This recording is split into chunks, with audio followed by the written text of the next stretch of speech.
Hi and welcome everyone to a new episode from your channel Dual Knowledge. I mentioned before the term phrasal verbs, and I said that phrasal verbs are simply verbs which are added to one or two particles, and the addition of this one or these two particles to the verb usually change their meaning. So the verb take alone as a normal verb in its meaning is completely different from the meaning of the word or the verb take after. Because take after is a phrasal verb, so it becomes in its meaning quite different, or actually far different in its meaning from the meaning of the individual normal verb, which is take. Today we'll tackle some of the phrasal verbs which could have two meanings. So some of their meanings are concrete or literal, which means they are guessable, and other meanings are abstract or figurative, which means that they are not easily guessable because the meanings are not relevant to the meanings of the verbs or the words composing the phrasal verb. For instance, a phrasal verb like give in. This is a phrasal verb because it's composed from the main verb give followed by the particle or the preposition in.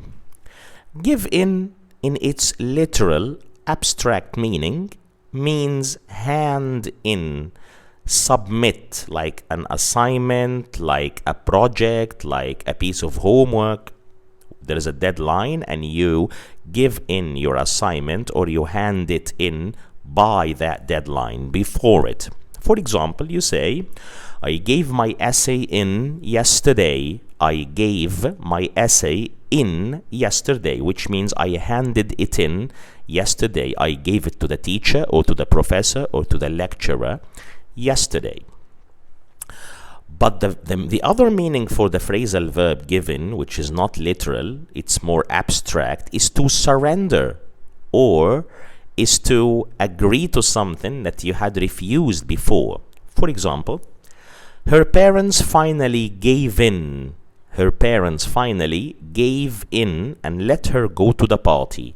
So at first, initially, they refused to let her go to the party, but eventually, or at the end, they gave in or they surrendered and they said that they would let her go to the party after they had refused to do that. Another phrasal verb which can have a concrete meaning and an abstract meaning is the verb get on. In the literal sense, if you get on a certain means of transport, this means it's a group means of transport. It's a big means of transport that transports a lot of people, and you get on this means of transport, meaning that you enter it. To get on the bus, to get on the train, to get on the plane. And the opposite of it is to get off, which is to leave the means of transport. This is the literal meaning of the phrasal verb get on. But get on can have another meaning which is not literal, which is more abstract, and that means to have a good relationship with somebody. So when you say Jim and Mary don't get on, Jim and Mary don't get on, it doesn't mean that they don't get on the bus or get on the train. No, it means that they don't have a good relationship. They disagree a lot. They argue a lot. They don't like each other and they are not friendly to each other. In American English, by the way, they replace on with along. So for this particular sense, they say Jim and Mary don't get along. But in British English, we say get on. Another phrasal verb which could have a concrete meaning or a literal meaning and then a figurative or an abstract meaning on the other hand is the phrasal verb come round. If someone comes round, this means that they come to your home. For example, you might ask a person or you might invite a person by saying, would you like to come round this evening?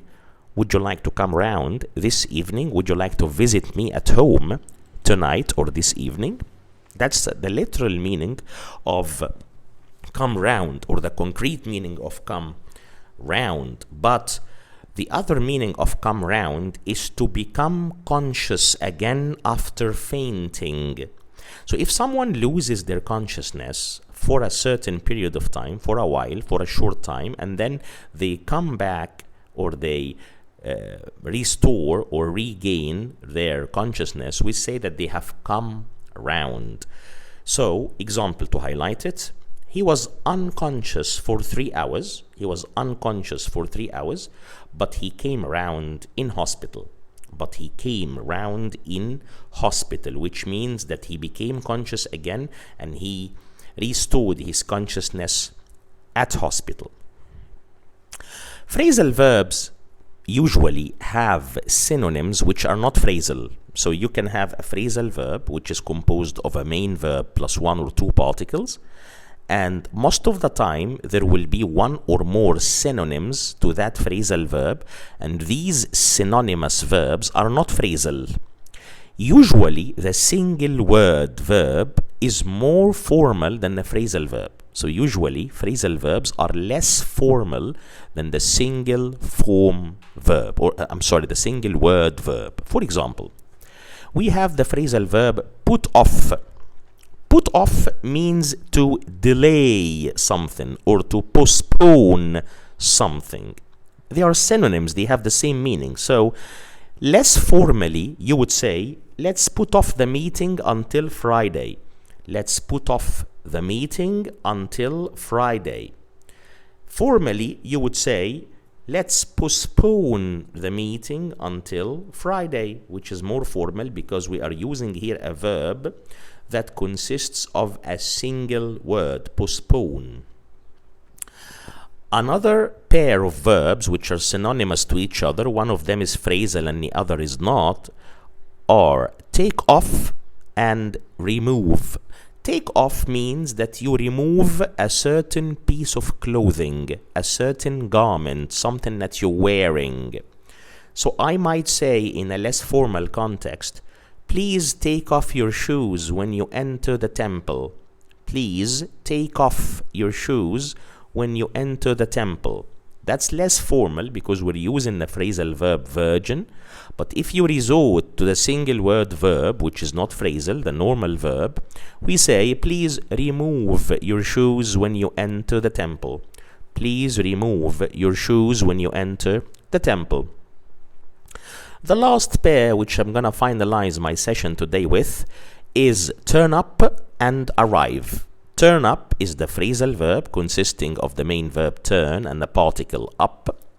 And arrive is the main verb which consists of a single word, arrive, without any particles, no prepositions, no adverbs, nothing.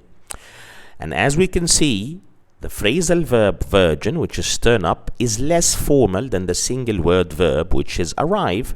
So we say less formally, everyone turned up on time for the meeting.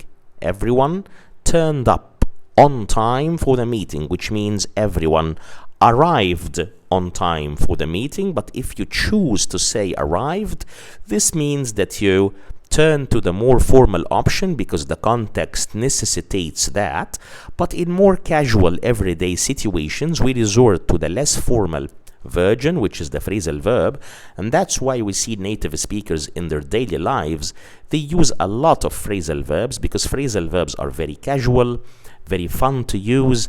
They also beautify your language and make it more vivid and colorful, as I always say, so they resort to using it a lot, and this hinders the understanding of non-native speakers for native English speakers when they speak or when they write. I hope this brief session about phrasal verbs was useful.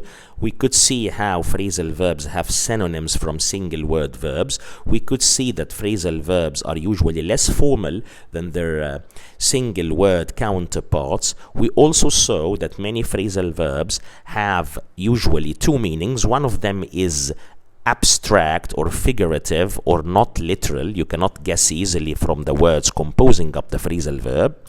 Others or other meanings are more concrete, more direct, more straightforward and literal, so you can guess them just from the words making up the phrasal verb. Thank you very much for your for your attentive listening, and I look forward to seeing you in our next session. Goodbye.